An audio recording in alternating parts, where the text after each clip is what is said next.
Bonjour, dans cette vidéo, tu vas pouvoir t'entraîner à résoudre une équation qui contient des valeurs absolues. Alors, on le voit bien ici, on a une petite équation qui contient des valeurs absolues, valeur absolue de x plus 7, moins valeur absolue de 4x moins 1, égale à 3.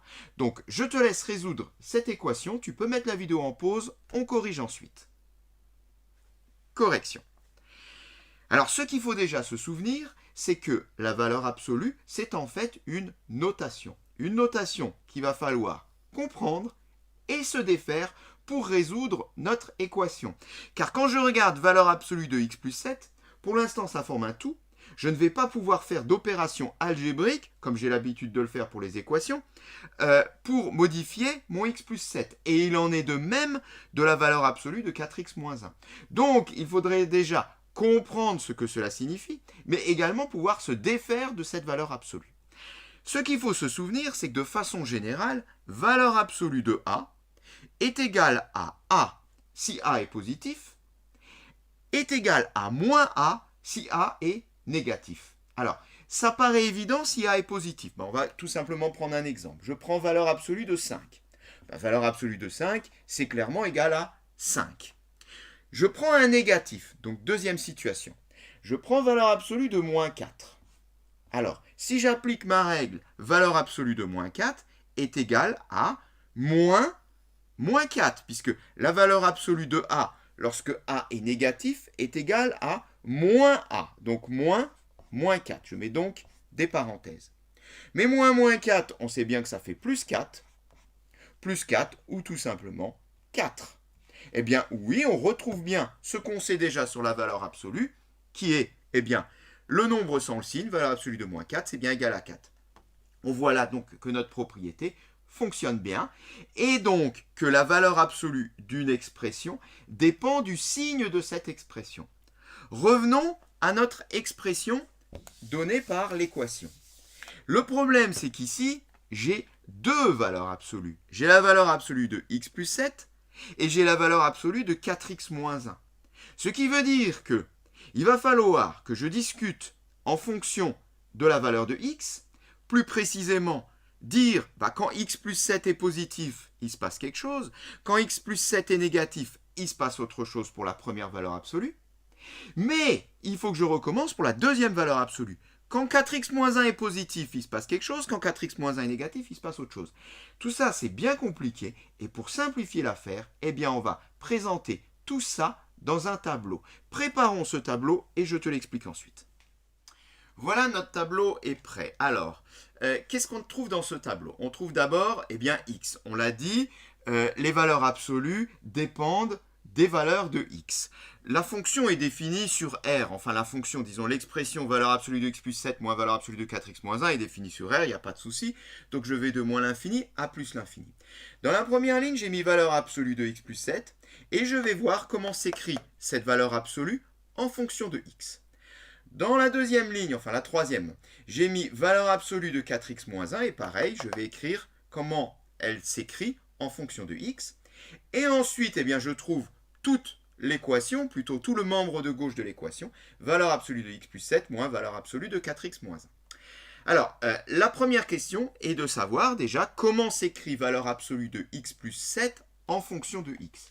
Et bien pour cela, on va de nouveau s'en référer à notre propriété qui nous dit que valeur absolue de a est égale à a quand a est positif, valeur absolue de a est égale à moins a quand a est négatif. Qu'est-ce que ça veut dire pour x plus 7?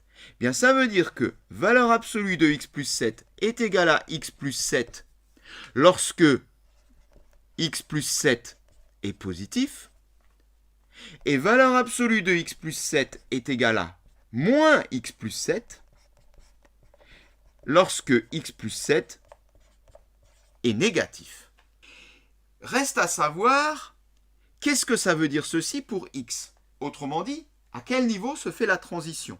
Bien, x plus 7 plus grand que 0, c'est pareil que x plus grand que moins 7. X plus 7 plus petit que 0, c'est pareil que x plus petit que moins 7. On peut remplacer. Eh bien voilà, cela veut dire que la transition, là où l'expression de la valeur absolue change, se fait en moins 7. Donc, dans notre tableau, ici, on peut déjà faire figurer la valeur moins 7. Et on va faire pareil pour 4x moins 1. On va discuter, eh bien, de l'expression de 4x moins 1 en fonction de x. Eh bien, si j'applique toujours ma propriété, valeur absolue de 4x moins 1 est égale à 4x moins 1 si 4x moins 1 est positif, et valeur absolue de 4x moins 1 est égale à moins 4x moins 1 si 4x moins 1 est négatif. Pareil, qu'est-ce que cela signifie ceci au niveau de x? C'est-à-dire, je voudrais également savoir à quel niveau se fait la transition. On résout cette petite inéquation. Alors celle-ci, elle est un tout petit peu plus longue à résoudre. On peut la résoudre à part. 4x moins 1 positif, ça fait 4x supérieur à 1. Ça fait donc x supérieur à 1 quart. Eh bien, écrire 4x moins 1 plus grand que 0, c'est pareil qu'écrire x plus grand que 1 quart. Donc 4x moins 1 plus petit que 0, ça sera pareil que x plus petit que 1 quart. On peut remplacer. Voilà donc, on a remplacé, ce qui veut dire que l'expression de la valeur absolue change en 1 quart, c'est pour ça que j'ai fait figurer ici la valeur 1 quart dans mon tableau. Bien dans l'ordre, attention, moins 7 vient avant 1 quart. Alors, on peut également y mettre quelques zéros, parce que si la transition se fait ici, on voit bien que pour x égale à moins 7, eh bien, ça sera nul, hein, ça fait du moins 7 plus 7, 0. Donc ici, j'ai un 0. Et pareil pour 1 quart, la transition se fait en 1 quart, ça veut dire que pour x égale à 1 quart, 4 fois 1 quart, ça fait 1, 1 moins 1, 0, dans les deux cas. Donc là, ici, j'ai 0. Et à partir de là, eh bien maintenant, on peut compléter les expressions, les nouvelles expressions des valeurs absolues en fonction de x. Alors, lorsque x est plus grand que moins 7, donc ici, la valeur absolue de x plus 7 égale x plus 7. Donc là, ici, je peux mettre x plus 7. La transition se fait en 0. On voit bien que avant moins 7, donc avant moins 7, ici, eh bien, la valeur absolue de x plus 7 est égale à moins x plus 7. On va faire pareil pour 4x moins 1. La transition se fait en 1 quart. Après 1 quart, elle vaut 4x moins 1. Donc là, je mets 4x moins 1. Et avant 1 quart, elle vaut moins 4x moins 1. Donc là, je mets moins 4x moins 1. Eh bien voilà, on va maintenant pouvoir se débarrasser des valeurs absolues sur tout le membre de gauche. Il suffit de faire valeur absolue de x plus 7 moins valeur absolue de 4x moins 1. Bien, allons-y. Ça nous donne, alors, valeur absolue de x plus 7, soit moins x plus 7, moins, donc plus, 4x moins 1. Eh oui, là j'ai deux moins qui se suivent. J'ai le moins de l'opération sur les valeurs absolues et j'ai le moins de mon expression. Pareil ici. Valeur absolue de x plus 7 qui vaut x plus 7, moins, donc plus 4x moins 1. Et enfin la dernière, valeur absolue de x plus 7, donc x plus 7, moins 4x moins 1. Attention, 4x moins 1 entre parenthèses, car c'est moins le tout. Donc il faut être prudent là, le moins étant facteur. À partir de là, eh bien, on a trois expressions différentes de notre membre de gauche, mais qui dépendent de x. Ce qui veut dire qu'on aura en fait non pas une équation à résoudre, mais trois équations à résoudre avec des cas différents. Une première fois, je vais résoudre mon équation entre moins l'infini et moins 7. Une deuxième fois, je vais résoudre mon équation entre moins 7 et 1 quart. Une troisième fois, pour des x plus grands que 1 quart. Ce qui veut dire que j'ai de fortes chances de trouver plusieurs solutions pour mon équation. Allons-y, commençons par résoudre notre équation sur le premier intervalle, donc pour x plus petit que moins 7.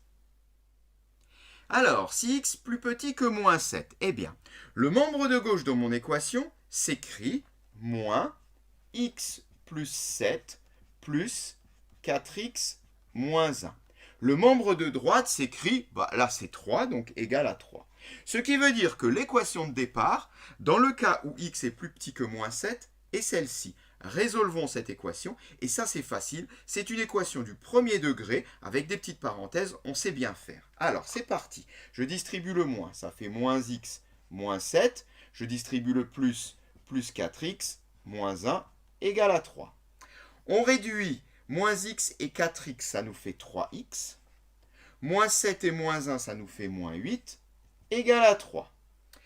On termine, ça fait 3x est égal à 8 plus 3, c'est-à-dire 3x égale à 11. Autrement dit, x égale à 11 tiers.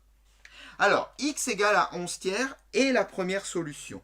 Sauf que, attention, petit piège, on se trouve dans le cas où x est plus petit que moins 7.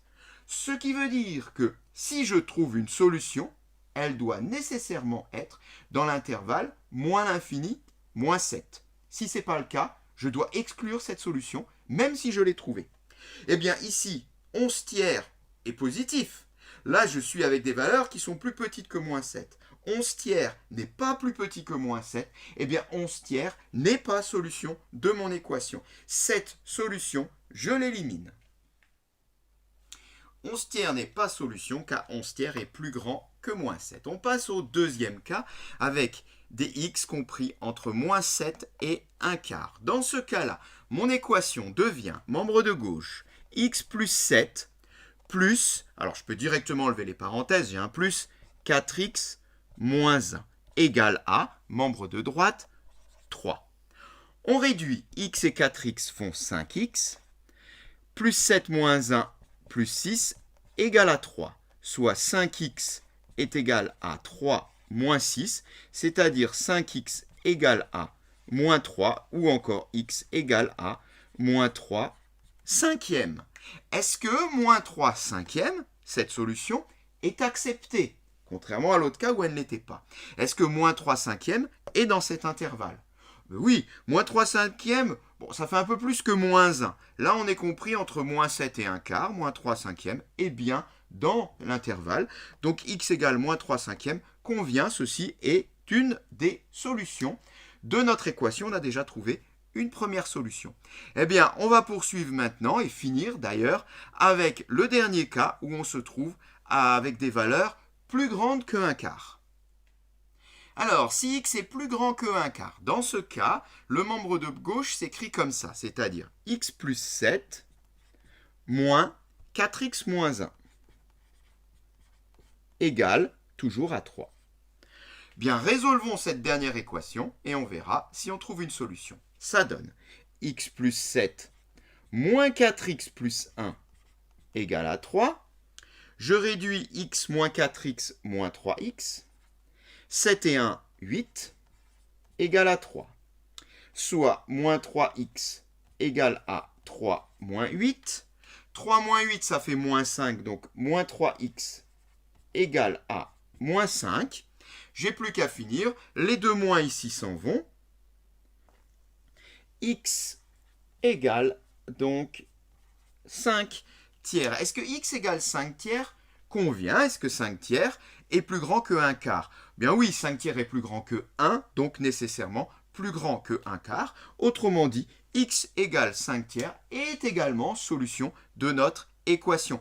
On a finalement deux solutions à notre équation qui sont moins 3 cinquièmes et 5 tiers. Celle-ci, on avait dit qu'on l'a éliminée. On peut donc conclure S égale moins 3 cinquièmes, 5 tiers. Je les ai notés dans l'ordre croissant et cette séquence est terminée.